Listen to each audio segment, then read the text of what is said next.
చెప్పండి sir. ప్రమోషన్స్‌కి hero support చేయట్లేదనేసి ఇనిపిస్తుంది. అది ఎంతవరకు వాస్తవం? ఏంటి? సుధీర్ ఈరోజు గూడా రాలేదు.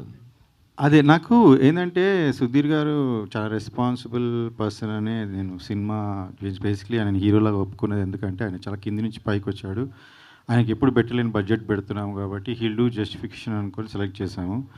ఆయన మంచి ఫ్యామిలీ నుంచి కూడా వాళ్ళ పేరెంట్స్ మంచోళ్ళు, అప్‌బ్రింగింగ్ మంచిది. సో నేను I'm believing that he'll come. ఎందుకంటే మేము ఎక్కువ రోజులు వెయిట్ చేయలేదు. చాలా రోజులు ఇప్పుడు సినిమాని ఆపి దాన్ని కరెక్ట్ చేసుకొని ఫినిష్ చేయడానికి మాకు టైం పట్టింది. అందులో మళ్ళీ ఇప్పుడు ఛాంబర్‌లో ఇష్యూ ఉంది. ఆ ఛాంబర్‌లో వాళ్ళు డిసిషన్ తీసుకునే వరకు నేను ఎక్కువ డిస్క్లోజ్ చేయలేను. So we're waiting for the chamber to take decision. Once it's come వచ్చేస్తాడు. ఆయనకి ఎందుకంటే ఆ డైరెక్టర్ ఆ టీమ్‌తో కొంచెం ఉంటే ఎట్లైనా కొంచెం తీసుకోనికి డిసిషన్ ఆయనకు కూడా టైం పడుతుంది కాబట్టి we're waiting. We don't have anything against him. Only ఒక పర్సన్ మంచి చేయలేదు, ఆయన మంచి రెస్పాన్సిబుల్ కాదు, బిహేవియర్ బ్యాడ్ ఉండే చాలా. ఇప్పుడు ఈమె ట్వీట్లనే మీరు చూడండి.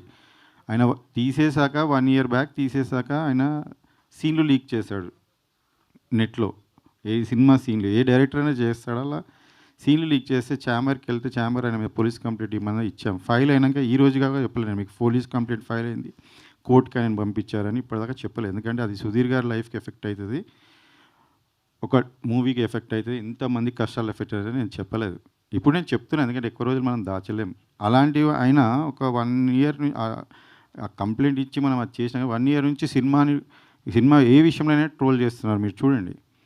ఇప్పుడు ఈమె విషయంలో ఈ ఆ మాట అనడము నేను కూడా అసలు చూసే లోపలే ఆమె రియాక్ట్ అయిపోయింది.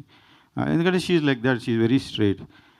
అదే ఆమె కూడా అదే అంటది. ఇప్పుడు ప్రాబ్లం ఉంటే మీరు ఛాంబర్కి వెళ్ళండి, మీరు డైరెక్టర్ అయితే వాళ్ళ అసోసియేషన్లో కంప్లైంట్ చేయండి, అట్లెట్లనైనా మీరు ప్రూవ్ చేసుకుందామంటే ఆయన ఎందులో మెంబర్ కాదు. ఆయన ఇంతకుముందు కూడా 2 సార్లు సినిమాల నుంచి బయటికి పంపించేశారని మీకు ఇంకా దిల్రాజు గారు కూడా ఆయన ఆపి వేరే వాళ్ళతో ఫైనాన్స్ చేయించుకున్నాడు ఆ ఫస్ట్ మూవీ. సో ఇవన్నీ కూడా అందరికీ తెలుసు ఇండస్ట్రీలో. నేను కొత్తగా చెప్పాల్సిన, అందుకని ఆయన గురించి మాట్లాడి వేస్ట్, కొత్తగా చెప్పాల్సిన వేస్ట్. సో నేను రైట్ టైంకి నాకు చాలా సినిమా ఎఫెక్ట్ అవుతుంది. అందులో డబ్బులు పెడతానే ఉన్నాం, సినిమా ముందుకు జరగట్లేదు, డిలే అవుతుంది, చాలా విషయాలు ఉన్నాయి నేను చెప్పాలంటే. అందుకనే ఆపి సుధీర్ గారికి చెప్పి 2 సార్లు చెప్పాను ఆయనకి. ఆయన రిక్వెస్ట్ చేసినప్పుడు మళ్ళీ పెట్టుకున్నాను. మళ్ళీ బడ్జెట్ కూడా ఆయన రిక్వెస్ట్ చేసినందుకు ₹1,00,00,000 ఎక్కువ కూడా పెంచాను లాస్ట్కి. ఇలాంటివి నేను అన్నీ చేశాను. I am 100% honest and fair and I believe in God. Everything happens for good.